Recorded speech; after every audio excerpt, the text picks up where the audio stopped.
This is from Entinda Kufifije kwoli atenga ngamba nti okola kyama nnyonyi ddala mukwano gwange omulungi gwe na haje komide katenga gwatana kubanga otweyunga kombo tongole mukwano nja kusabirenga onyiga ku page subscribe tugenda kubanga ate wejisamo je bali jino je mutusizako engalo holnaku olwalero yes mbera nyingi de wonku tuseko amawuli agenda maso kubanga ate gatambula mu gwanga lyatu Uganda eranga amawulire simalala ga kubanga ate twetololera ku mukulu owekitiibwa Kabaka wa Buganda Ronald Mwenda Mutebi owokubiri okuva we yasembayo kubanga Alabikiddeko mu bantu ku mazaalibwa genga weza ejobuto nkaga mukaga Kabaka badenga taddamu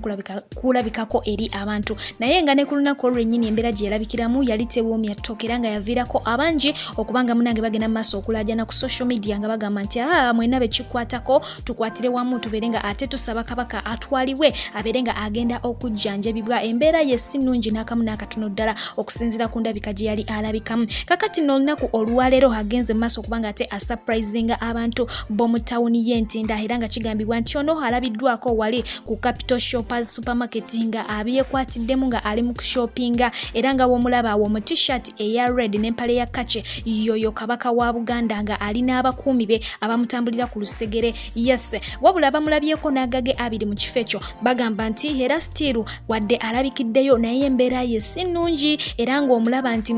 waliwo ekitali kituufu n'obulamu bwe n'akamu n'akatono ddala wadde ng'agenze mu maaso okubanga ate akuba abantu be surprise ey'okubanga agenda mu supermarket mu kiseera kino abantu balowoleza nti oba oliawo yandibadde nga ali mu ddwaliro mu bufu bwe bumwe bwo bwennyini obwa ensonga y'omukulu Kabaka wa Buganda oluvannyuma lw'amawulire agagenze maaso okubanga gatambula nga galaga nti Kabaka embeera ye si nnungi waliwo amawulire agafulumye nga galaga nti Pastor Kakande yagenda mu maaso okubanga aprofesayinga ku mbeera yeefaananyirizaako n'eno era nga ye mu bigambo bye yagamba nti alaba omuntu ow'ekitiibwa oba ow'amaanyi agenda kufa era nga agamba nti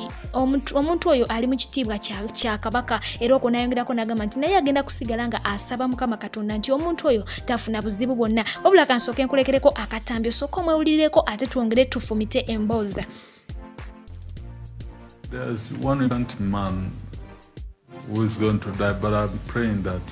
may God wait a little bit. Waliwo omwami ow'ekitiibwa gwenda bagenda okufa naye nsaba Mukama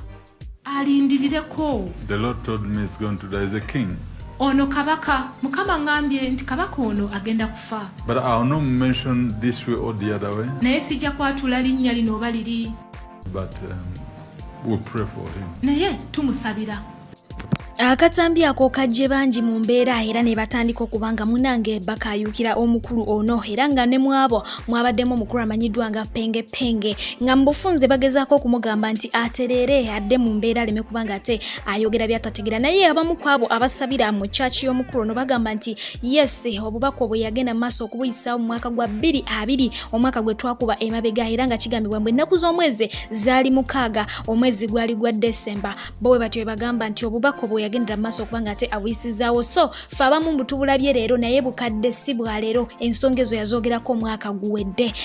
katubeere nga ate twongera okubanga tusaba Mukama Katonda ebintu bino bireme kubanga ate bibeerawo webityo nga bwe birabika okuddako ku saidi ya mwana mulenzi amanyiddwa nga Muhammad Segirinya Honorable Mulonde owa Kawempe North yes tukimanyi bulungi nnyo nti ono yakwatibwa era bw'atyo nabeera nga aggalibwa era nga yeyembeera nga bw'ogiraba bwe yagenda mu maaso okubanga ate efaananako ku lunaku lwe yatwalibwa balo yakwatibwa era ng'ono ekyali kimukwasa tekyali kirala yakeera wannawanca bw'atyo nabeera nga yeesogga ekibuga Kampala asobole okwekalakaasa ku lw'abannaffe abali emabega w'emitayimbo omuli ba Nubian Liba Edi Mutwe nga kyasaba abantu abo babeere nga batteebwa olw'ensonga nti tebalina musango okubanga batemeza amabega wa mitayimbwa omukulu ono yakwatibwa era bw'atyo n'atwalibwa naggalibwa wabula ate basooka ne bamusimbako mu kkooti ne babeera nga basaba bail eyamumibwa n'abeera nga ayongerwayo mu kkomera ekitalya azze awozesebwa mu kkooti emirundi gibadde nga kati 2 guno ogwokusatu bwe bati basazeewo ne babeera nga bamugrantinga bail era nga ebadde ya bukadde 3 nakugamba nti bano bo bagenda kuyola kye bayita ensimbi bail zifuuse bail wuuyo bamuggyeyo ku bukadde 3 ate nga bubadde bwakusonda kuva mu bantu naye mwebale mwena abagatidde wamu emikono gye mu kusobola okubanga ate mutaasa omukulu amanyiddwa nga Honorable Segirinya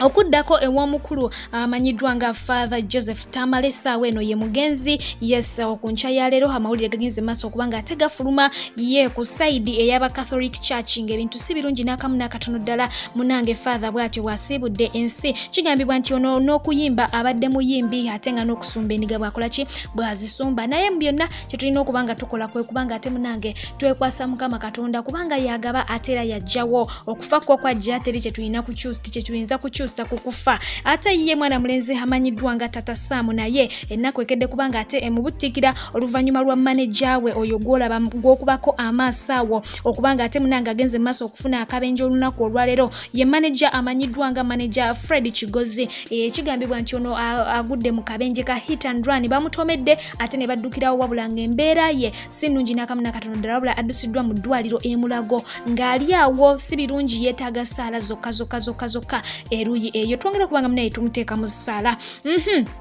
bo abakyala b'ekibiina kya NUP bakedde ku makya nabo kubanga ate munange bambala gomesi zaabwe nga bw'obalaba bakedde kunekera abakyala bano ne babeera nga munange beesamudde ne basobola okwekalakaasa okw'emirembe gwe kyoyinza okuyita peaceful demonstration munange bagezeeko okubanga ate basaba oba babanja abantu baabwe abaabuzibwawo abantu bano abaabuzibwawo nagamba nti bali mu biti ebiweerako ddala waliwo abaabuzibwawo nga bali mu kkomera ekitegeera nga bali eyo basirise naye nga embeera si nnungi n'akamu n'akatonda waliwo ababuzibwawo nga tewali wadde n'omu amanyi gye bali wadde okugamba nti gundi ali eno naye nga nabo baabula ate ng'era bongera okubula mpola then waliwo n'abo ababuzibwawo naye nga wenjogerera bali mu malwaliro bamala okufuna obuzibu bamala obatusaako obuzibu ne babasuula ku malwaliro ebiseera ebisinga ate abandi ne basangibwa nga bafu kati abakyala bano okwambala bwe bati okusalawo kubanga munange beekalakasa mirembe bagamba nti mulimu abaana baabwe mulimu abaami baabwe mulimu baganda baabwe mulimu bannyinaabwe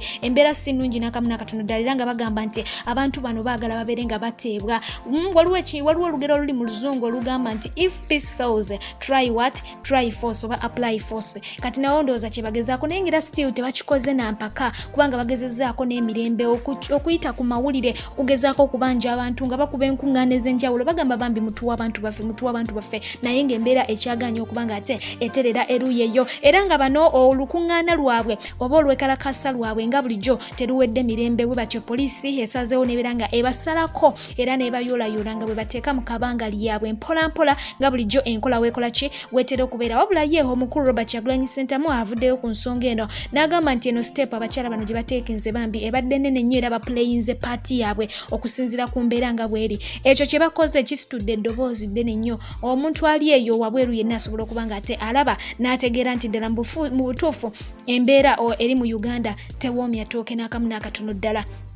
eyo y'emu ku mbeera eri awo twongere okubanga tusabira abantu bano olw'ensonga nti embeera yo tenaba kubanga eterera ddala cause babaleeta mu kooti enkya n'eggulo ne bawozesebwa naye ate ne bamala ne babazaayo ate nga still era ne kooti mwe babawozesa ze zino kooti ez'abamagye ate nga bagamba nti emisango gye babakwata nagyo gy'abamagye y'olw'ensonga lwaki babawozeseza mu kooti ez'amagye ate nga bosi b'amagye tebalina kubanga bawozesebwa mu ezo kooti ezifaananako bwe zityo ate nga n'embeera eri mu kkomera kigambibwa nti si nnungi era nawulidde waliwo eyafiiriddeyo was it yesterday eyafiiridde mu kkomera eyo kwegamba ebintu si birungi n'akamu n'akatono ddala wonna bikaabya bikwasa naku naye nga kyetulina okubanga tukola kwongera kubanga tubateeka mu ssaala mungu oyo ajja kubanga ayanukula essaala olunaku luliba lumu bwe ruti yes ge mawulire gaffe naye nga sinaba kubanga nga wunzika ngenda kubanga mpunzika neggulire erigambibwa okuba nti aba UPDF yes bagenze mu maaso okubanga ate bayise ekiteeso nti baagala kusambamu ka friendly match n'abakulu bano abakulira oba abakola amawulire bagamba nti baagala kukola mukko nabo obasambe mukko nabo akapiira basobole okubanga bazzaawo enkolagana yaabwe jjukira nti abaami bano mu kiseera ekyokunoonya amawulire basisinkanye embeera enzibu ddala tuzenga tubirabako nga bakubibwa abapoliisi bakubibwa aba UPDF kwegamba ng'embeera eragira ddala nti bafande tebaagala bannamawulire kakati bo bafande basazeewo ne bagamba nti muyinza okulowooza tetubaagala naye okusobola okumalawo embeera erimu tusonyiwe naffe tubasonyiwe tugenda kubanga ate tuteekawo omupiira tusambemukko ffenna tusambemu ka friendly match ayiya omupiira guugwo era nga kigambibwa nti guno bagenda gutuuma UPDF stroke media event kakati gwe munnamawulire gwe wenna ali eyo nga weesiga amagulu gwe weesiga emisinde gyo oyina endiba y'omu bigere genda obeere nga osamba ne bafande omupiira ndowooza okitegeera fanda ajja bevivirimu sikulemesa anyways naye nga mugende musambe omupiira gugwo bagenda kubanga ate baguteekateeka essaawa yonna yonna mujja kubanga ate mugulaba mubeere nga mugwota buliro eruyi eyo. Amawulire amalala gesobola kubanga atembuusa maaso olunaku olwaleero ge g'omukyala amanyiddwa nga Nabbira Naggayi Sempala. Yes, ono tumanyi bulungi azaawera ennemba n'emisango gye era yagenze bw'atyo n'abeera nga agulawo omusango ku mulamu we amanyiddwa nga Farouk Ntege ng'agamba nti ono yagenda mu maaso okubanga ate abba obubikka omulalu we. Okitegeera obupale obw'omunda n'engoye endalalalaawe eziringa Gomez ne jewelry ng'agamba nti mulamu we yabibba. Kakati abakyala bangi baavudde ne babeera nga ate munange bakola kibeeyimirira omukyalo ono nga bagamba ddala kituufu ebintu bye byabula kubanga twabirabako katambi akamu akagenda maaso kubanga katambula nga bisuulibwawe biti olunaku lwe baali bagezaako kubanga ate bamufulumya mu nnyumba. Kakati egyo gy'emisango omukyalo oyo gyali mu kuwawabira mulamu we nti munange ayagala mpaleze, ayagala gomesize, ayagala jewelry, byonna ayagala. Abantu baloopa. Anyways, nsigadde nze Fifi Jetenis ankanga bulijjo atakuumira mpeera bankuumire musule bulungi mbagala nnyo mweraba. Mami Martha Jovita, I love you so much. Robert, bye.